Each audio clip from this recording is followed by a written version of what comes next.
So this was the query that I received, was an anonymous query on EndoHaveli from our participant. It was posted in my inbox as well. It was a kind of an intriguing query, which actually I wanted to start from this set of questions. So let's begin the session with this, and then I will continue with the query part from query number 49 onwards from our.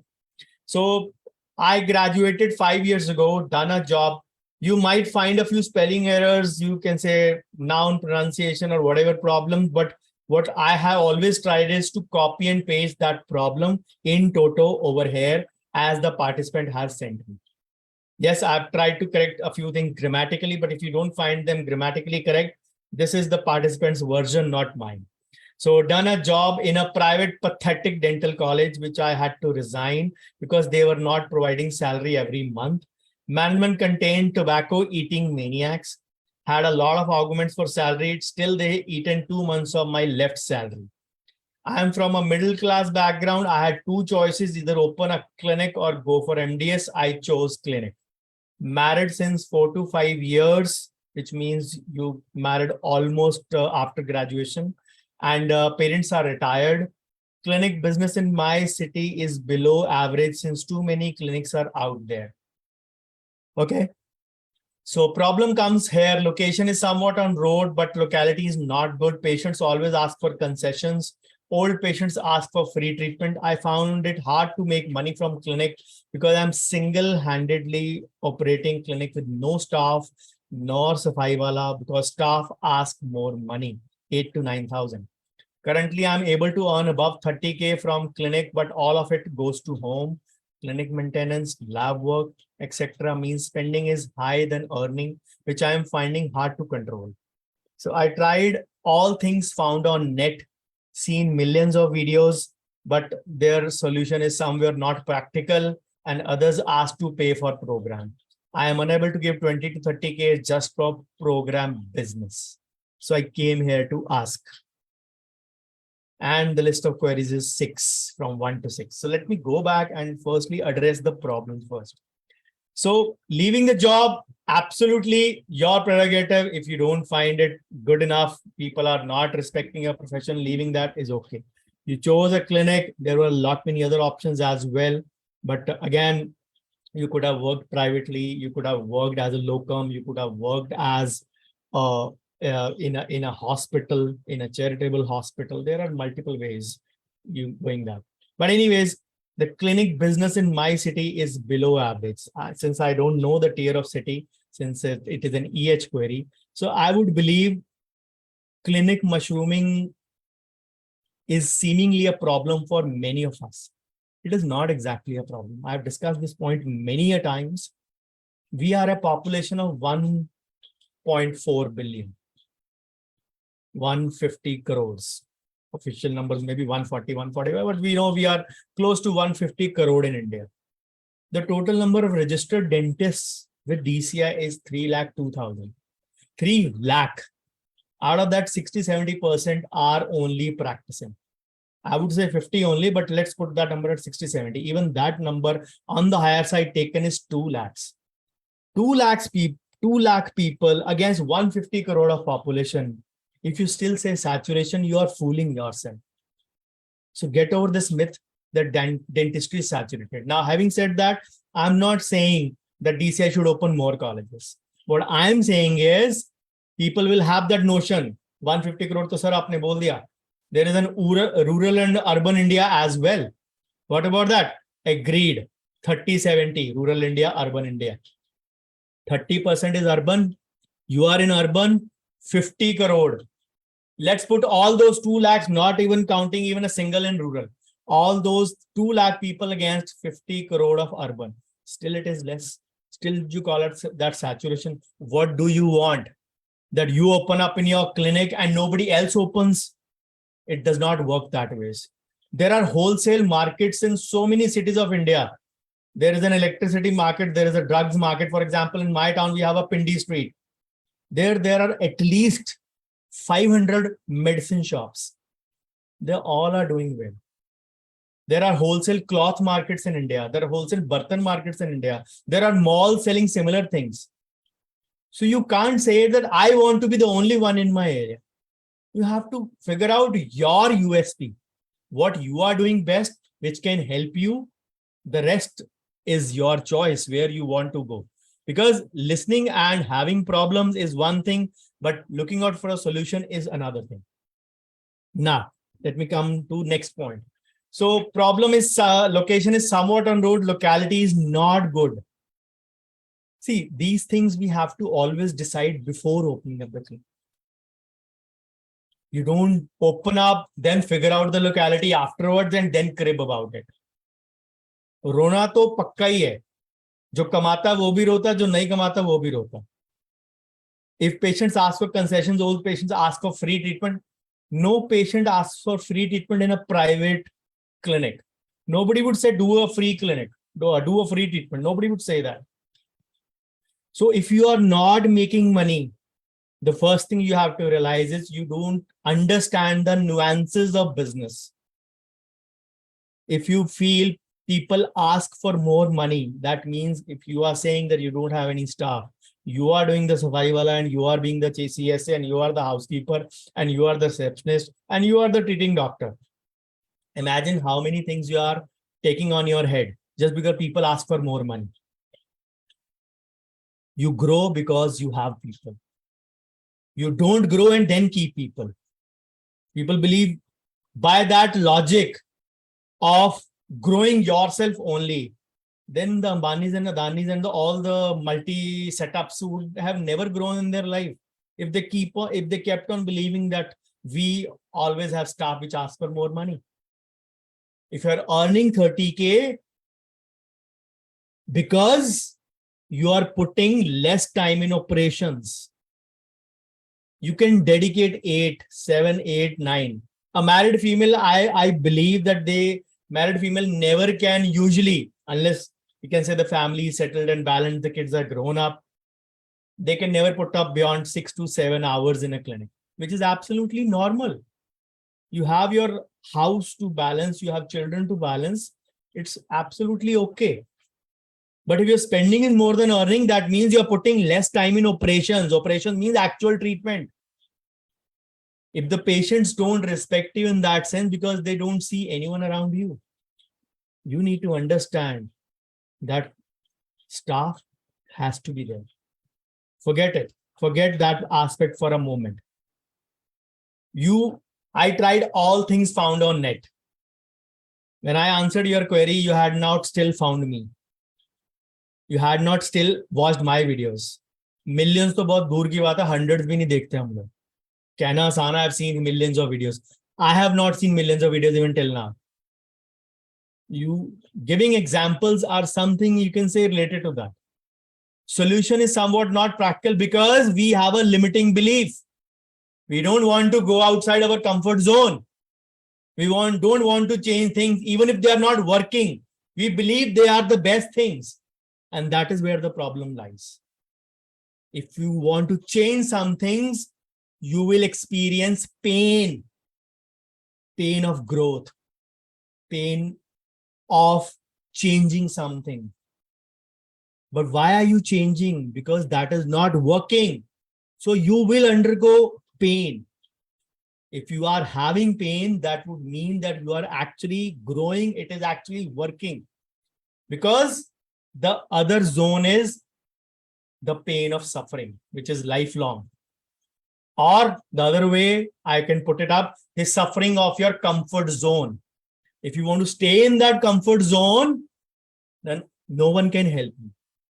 And if you say others ask to pay for program, you spent millions of rupees or lakhs of rupees on meaningless education in school, which taught you trigonometry and Mughal battles and the Battle of Panipat and all those things, which are not serving you any purpose today.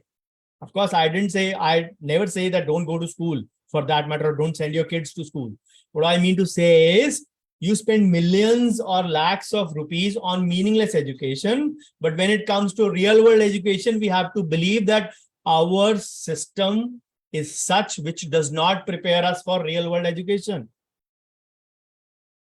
If somebody has spent lakhs of rupees to learn something, you can say he's put in the seed, grown the crop, harvested it, and is giving you the direct chocolates to eat, and you call that as a program business, absolutely fine. Then you are also doing a treatment business. Stop doing it. Come to charity. Everybody needs to earn. Sales is not a sleazy thing. Understand that. First, get all the cobwebs out of your head. That is why before addressing your queries, I have tried to address your mindset, which is more important to change before you go in for the solutions to your problems. If you want to go in for something different from what you are doing, or if you are a solution to something different, before you get the actual solutions to your problems, which you have listed, first get a solution for changing your mindset.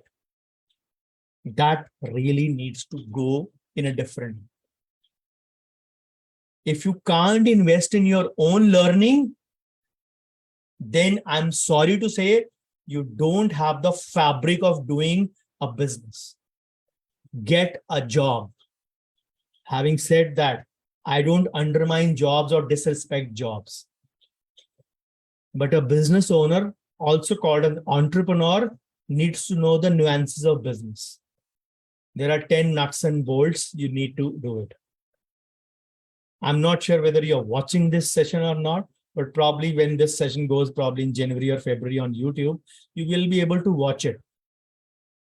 And what exactly comes out of it is that you need to understand that if you don't respect the 10 nuts and bolts of the business, you don't know the finer nuances, you are not going to experience any change in the problem that you are getting. It all begins with changing the mindset first. So let me now come back to your queries. How to grow clinic with limited amount in hand? The simplest answer is organic. The simplest answer is organic. If you are not visible to your target audience, that means you do not exist at all. Which means that word of mouth is no longer the only strategy we need to rely on, especially in the 2020s, which had a big speed breaker in the form of COVID-19, when almost entire world shifted to online. Of course, many shifted back to offline, many shifted back to hybrid system, many are still continuing to learn online. So if you want to do that, firstly, set up yourself organically. Organically means in a free form on social media. Social media is the new currency of today's world. It is like your digital Aadhaar and PAN. If you are not having a digital PAN and an Aadhaar in the social media world, that means you don't exist at all. And the brutal truth of today's time is, I'll quote Robert Kiyosaki here before I give you that line, although I have said that line multiple times. Robert Kiyosaki once said, I am not the best author. He is the author of Rich Dad, Poor Dad series, a financial expert, around 18, 19 books in that category. He said, I am not the best author, but I'm the best selling author. There are two different things. You may be picture perfect in your work that you do, but if the world doesn't know you, then there is no point in even that existence of yours. In this world, the brutal truth is, in the post-COVID world I'm talking, the brutal truth is the best known beats the best handsomely. Now, when I tell people to be present organically, that would mean simpler ways. Write a blog, make a video, have a reel, have, you can say anything kind of infographic, pictures to educate your target audience. Now, some would say, I am shy in front of the camera. The way you can say human beings are undergoing modernization, it is best to get a box bed, get inside that and never face the world. And never face the world. Humanity is not going to miss you. Those who give this excuse. So the problem lies with us mostly. We are stuck in our elephant theory based limiting beliefs. The elephant theory simply says the baby elephant is tied to a rope when it is a small baby. Small rope with a small tree. It tries hard. It can't break through those ropes. And when the elephant grows up, becomes a gigantic animal that we all know, the biggest mammal on earth, other than whale, of course.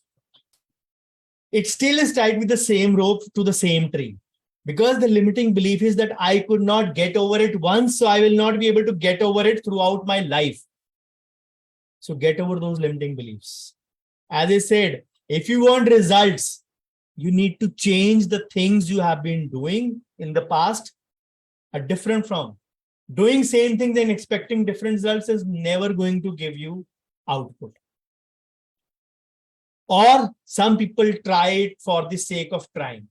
I tried it once, but I failed. I knew it. I had to fail. I knew it is not going to work, but he said it, so I still tried. मेरे पे एहसान नहीं किए, अपने पे एहसान कर. Come to that. So how to deal with uncooperative staff always asking money or raise, otherwise threaten to leave job. The question is, you said you don't have any staff. Anyways, I believe you had staff in the past who gave you this threat, and you can say doing that. Now, the question is, if you keep on working for the same charges, if you keep on working on the same treatment costing, and you know you don't raise them every year, then whose fault it is? Life becomes expensive for everyone. Every year there is inflation, there is raise in charges. Even your daily ration ka bill, milk bill, your household grocery bill goes up by 10% or more than that every year.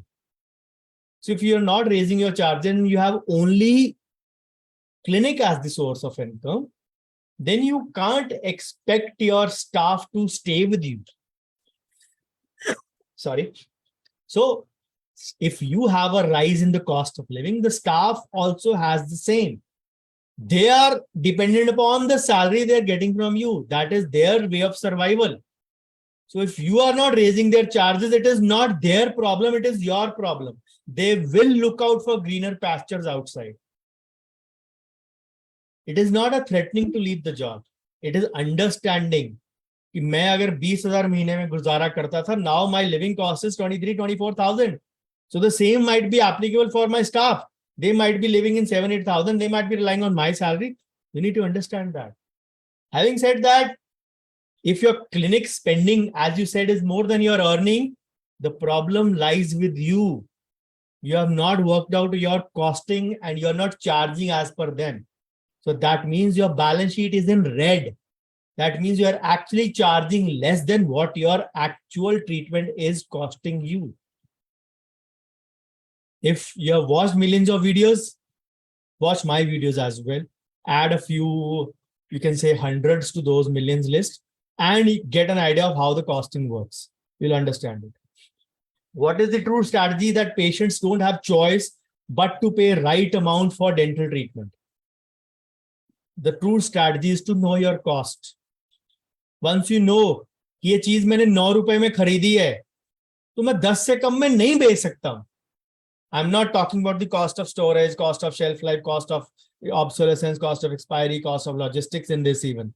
Let's say all those costs are covered in ₹9. You can't sell it below 10. So there is no strategy. And when you know it, it is costing you 9, you will have the confidence to convey that minimum 10 rupees. I'm saying minimum. I'm not saying maximum. I'm just giving an example. The confidence comes with knowing your cost first. If you don't know your cost, you can't expect, you can say, bargaining to happen or not to happen. How to grow individually without staff? There is no way. There is no way. You grow because you have people. It's not that every individual that came across you for a job is a money-minded, you can say, shrink or money-minded individual. You have not come across the right people does not mean they don't exist. How to manage earnings between home and clinic wants. See, home wants, I can understand it can be your vocation, your dining out, your movie, your anything similar to that. But clinic wants are based on social media. Simply putting that if you want to invest in certain things because your neighbor, friend, competitor, colleagues have invested it, is a wrong choice. Understand where is the money coming from you, coming in your clinic, from which category of patients. You may be, for example, I'm just not quoting you, but you may be a periodontist, but your major earning may be coming from crown and bridge and implants. So understand where the money is coming from so that you have an exact idea of a ROI potential of your clinic. How to learn skills faster. Invest in yourself. Self-education. Jim Rohn said self-education is the biggest investment you can make in yourself. Formal education is less powerful. Self-education is more powerful than formal education. So try understanding that, try understanding the difference. Unless you invest on yourself and your learning, you're going to do the same thing that you learned in your college. And you will find a few queries coming today, which will be like, this was not taught in college, this I never learned in college. Agree. The college gave you domain skills and that too not in full. Agree. But the real world is something else. We throw our graduation cap outside to catch it, to, you can say, make a collage or a photo of it. And we are very happy. But the reality strikes the very next day. We are out of our college when the world refuses to accept us for what we are. And it is the bitter truth. So if you want to learn skills faster, invest in you, invest in a self-education.